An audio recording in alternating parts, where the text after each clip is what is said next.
Bertemu kembali dengan podcast KKIHK.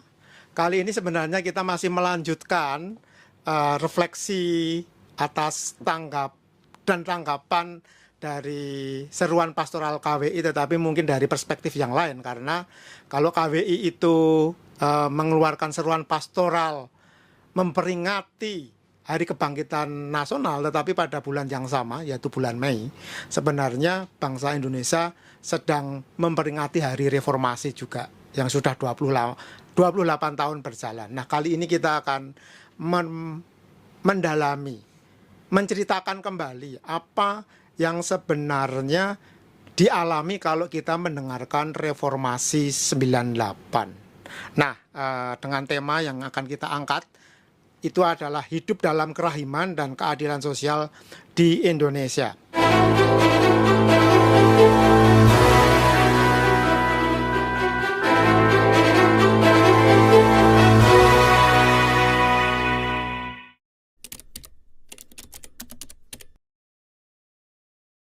Sudah bersama dengan saya, dengan kita, di sini ada Bunia, ada Cik Lili atau Bu Lili, ada Bu Susi.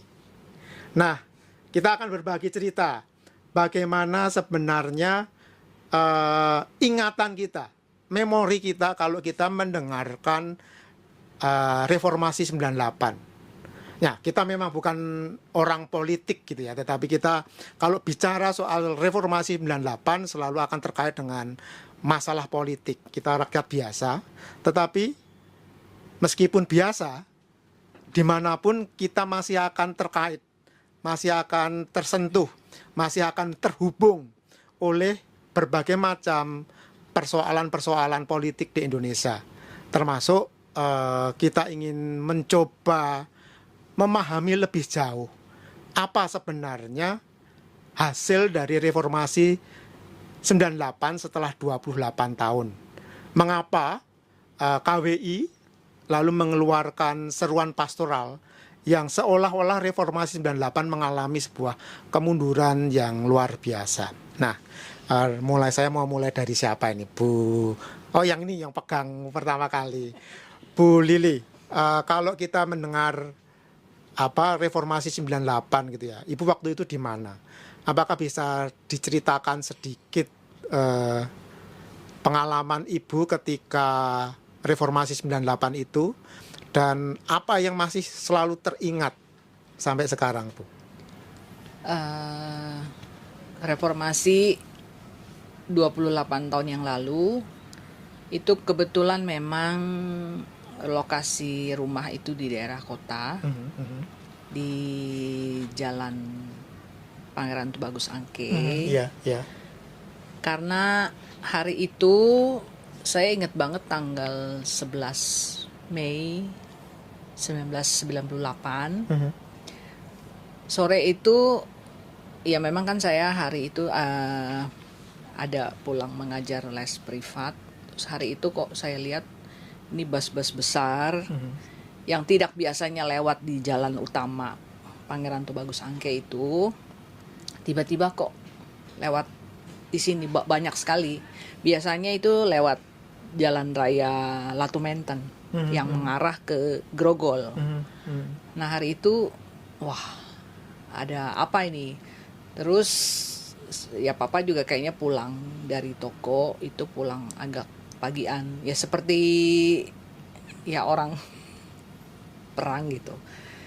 Nah, hari itu ya penjarahan memang mulai terjadi. Dan tokonya papa juga di daerah Pangeran Tubagus Angke itu jalan utama, jalan besar utama. Itu memang menjual kebutuhan yang biasa kita makan, itu beras. Makanya hari itu papa juga ada kena dijarah juga, karena kan toko itu ya di bagian depannya ada lumayan. Kalau dia ya hari itu pas kita di rumah, keadaan maksudnya papa sangat takut sekali, dan ya saya rasakan bahwa dia begitu takut gitu, karena kan wah, nanti kalau dia berpikir kalau dia jebol itu gudang belakang, karena masih ada 2 gudang besar lagi di belakang. Ya ibarat kata ya habislah semua hartaku, Iya, gitu iya, kan. iya, iya. Yang saya ingat waktu itu papa masih bilang kalau seperti ini lagi ya mau nggak mau, maksudnya papa angkat kaki dari Indonesia untuk pulang ke China. Dia ngomong seperti itu.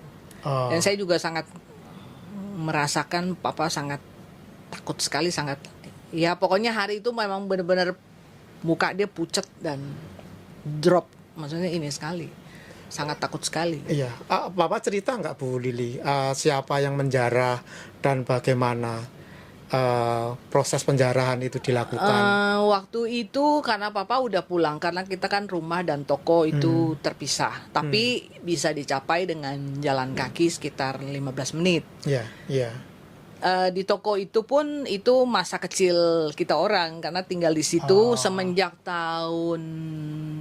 saya masuk kelas 3 SD, baru pindah ke papa keluar dari rumah maksudnya rumah warisan, rumah nenek moyang itu, rumah itu karena nenek saya sudah meninggal mungkin, jadi kan papa karena penerus dari toko besar kita yang sudah turun temurun, maksudnya generasi kita membesarkan dan ini kan mereka. Jadi pas nenek sudah meninggal baru papa pindah ini, tapi toko tetap di sana. Nah hari itu papa ada pulang juga ke rumah karena saking maksudnya untuk menyelamatkan diri Untuk lah, mencari perlindungan, menyelamatkan diri. Terus yang berjaga di toko itu kuli-kulinya kita, bahwa dia bilang oh ini toko muslim. Jadi ya jadi cuman kena, jadi dibentengin sama kuli-kuli itu, jadi cuman yang di depan. Yang di belakang itu 2 gudang di belakang itu juga sangat besar. Dan aman. Untung belum sempat jadi ya puji Tuhan aja, cuman yang papa bilang ya sudahlah, cuman yang di depan. Oh, yang di depan. Yang di depan sempat habis. Yang di belakang ya bisa selamat. Oh gitu. Itu siapa? Papa apakah cerita? Siapa yang mengambil atau pembantunya papa itu cerita nggak? Ada siapa? masa-masa orang banyak sekali.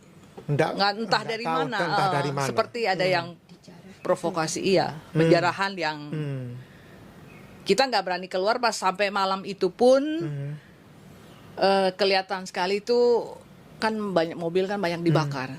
Di tengah jalan tuh dibakar. Jadi besok paginya kita pas lihat ya udah satu bodi mobil itu gosong. Ya. Begitu. Ya itu ya memang sangat mengerikan sekali. Sangat mengerikan ya. Dan penjarahan dan kerusuhan itu adalah ingatan yang paling jelas ketika kalau mengingat reformasi 98, dan apalagi kalau kita di Jakarta. Kebetulan saya juga waktu itu sebagai mahasiswa di Jakarta dan menyaksikan langsung bagaimana penjarahan itu dilakukan gitu ya. Bisa dibayangkan memang menakutkan. Nah, apakah situasi yang sama, ketakutan yang sama itu juga terjadi di Lampung, Bu Nia? Apa yang diceritakan itu seperti apa? Apakah perasaan orang-orang lalu harus melindungi diri atau apa? Tadi Ibu Nia cerita soal supir truk atau apa gitu. Ya kalau kami kan di daerah Lampung itu kan udah nggak separah seperti yang Cik Lili alami. Akan tetapi untuk barang-barang komoditi yang harus keluar dari Lampung itu terhambat, seperti penjualan padi, jagung, hasil pertanian gitu sangat terlambat karena para sopir-sopir truk yang harus memuat itu hasil bumi untuk dibawa ke Jakarta, Bandung dan sekitarnya itu nggak bisa untuk menyeberang ke Pulau Jawa karena terjadinya situasi reformasi itu kan demonstrasi besar-besaran sehingga para sopir itu harus berhari-hari. Kalau mereka udah bisa nyebrang kan kita nggak bisa melanjutkan perjalanan dengan lancar. Dan kalau membawa barang seperti sayuran, buah itu kan akan rugi, busuk di jalan karena biasanya para sopir truk itu dari kami itu membawa pisang, apa itu nangka, pete, pokoknya hasil bumi yang dibutuhkan orang-orang di Jakarta, Bandung seperti itu, kayak seperti apa itu nanas dan sebagainya itu. Jadi sopir-sopir truk itu tertahan di penyeberangan karena tidak bisa masuk di situ. Mulai dari Bakauni itu udah terasa sekali bahwa apa ya, demonstrasi itu sangat mengerikan sekali. Dan orang itu kayaknya sembarangan, nggak mau tahu kamu siapa, ini siapa, pokoknya kayak meluapkan emosinya gitu. Kok Seperti dulu waktu itu Bunia kok tahu apakah Bunia karena juga waktu itu mensuplai itu barang dagangan? iya, karena saya dulu itu belajar dagang dengan bude saya yang kebetulan lintas Sumatera Jawa membawa bahan itu hasil bumi. Jadi kadang kami ke Semarang, kadang ke Surabaya, kadang ke Bandung, kadang lebih seringnya Bandung dan Jakarta, karena di situ untuk pemasaran seperti jengkol, pete dan sebagainya itu lebih mudah karena orang-orang Jawa, Jakarta dan Bandung itu nggak bisa dipisahkan dengan makanan itu sepertinya gitu loh, untuk lalapan dan sebagainya, warung-warung restoran seperti itu. Itu jadi ketika waktu itu saya pernah ikut sekali, itu rasanya mengerikan sekali, kayak udah ini kita bisa sampai tempat tujuan enggak, ataukah kita hanya tertahan di sini, bagaimana dengan hasil dagangan-dagangan kita ini nanti kalau dijual. Itu dalam masa protes, demonstrasi, ibu ikut mengantar barang dagangan itu. Dan sempat lalu itu terhambat gitu. Banyak sekali. Iya, banyak sekali apa itu truk-truk muatan itu di Bakauni, di Merak itu terhambat. Dan itu bisa lama sekali, berhari-hari. Bisa berhari-hari, bisa 2-3 hari, yang biasanya hanya berapa hari kita ke Jakarta gitu. Jadi itu benar-benar terhambat ketika terjadi demonstrasi 98 protes atau demonstrasi besar-besaran ya. Bagaimana dengan Bu Susi? Bu Susi waktu 98 ada di mana? Dan bagaimana mengikuti berita-berita soal tadi yang diceritakan Bu Nia dan Bu Lili? Bagaimana? Terima kasih Pak Dedi kesempatannya. Waktu itu saya sedang di Surabaya, tapi di Surabaya pinggiran. Tepatnya sih antara Sidoarjo dan Surabaya, di daerah dekat dengan Bandara Juanda itu. Nah, kami itu tidak mengerti sama sekali karena tiba-tiba saja kebetulan saat itu saya sama Bule adiknya ibu itu waktunya kami belanja ke pasar gitu. Waktunya belanja ke pasar itu kan jauh tuh dari perumahan kami sampai di Pasar Turi Surabaya. Ya. Itu jauh banget. Biasanya kami itu selalu kalau udah belanja pulang itu pasti udah pesen Angguna. Waktu itu masih angkutannya Angguna gitu. Jadi sampai di jalan itu kita ketakutan ada berita apa gitu. Nggak ngerti sama sekali. Waktu itu belum ada telepon. Ya, jadi yang di rumah itu sampai bingung, kenapa belanja kok sampai malam belum pulang?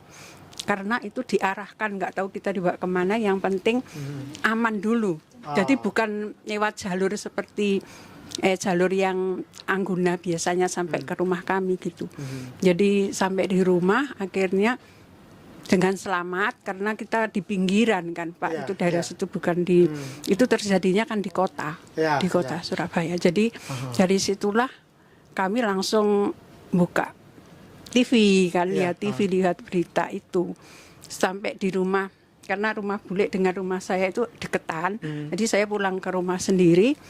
Teman-teman waktu itu sedang ada acara itu yang kami setiap seminggu sekali mengadakan presentasi. Kebetulan situ ada Pak Yuda, itu teman dari suami, terus juga Kakak Rudi, itu dan teman-temannya di situ ada. Biasanya kami minimal untuk presentasi itu kalau banyak tamu ya 10 orang lebih. Jadi mereka nggak berani pulang saat itu, nggak berani pulang ke Surabaya karena beritanya begitu mengeri gitu ya. Ada penjaraan, ada yang akhirnya dapat kabar bahwa teman dari Kak Yuda itu yang di Trisakti itu ada beberapa yang meninggal. Yang meninggal ketembak. Iya, iya, ketembak. Jadi kakak berdua ini yang rumahnya di Surabaya itu di tempat kami istirahat, Oh. nggak berani pulang. Oh. Saat Tapi apakah itu. waktu itu juga di Surabaya terjadi demo besar-besaran Iya. mahasiswa? Iya, Ah. terjadi demo besar-besaran, tapi kami kan nggak ngerti sama sekali. Tahu-tahu kita lihat di TV baru ini. Terus Iya, iya. pekerjaan saya kan di jalanan, Pak. Gimana? Di jalanan. Sebagai apa waktu itu di jalanan Bu Susi? Di jalanan itu apa? Nganterin barang kalau ada orang pesen. Iya, Kan iya, iya. kami itu melayani kebutuhan rumah Distributor. tangga. Iya, iya, iya. Distributor juga orang mau pesen apa kayak segala macam kebutuhan rumah tangga lah. Gitu kami melayani, saya termasuk sama bule itu melayani itu gitu. Ya, Jadi ya.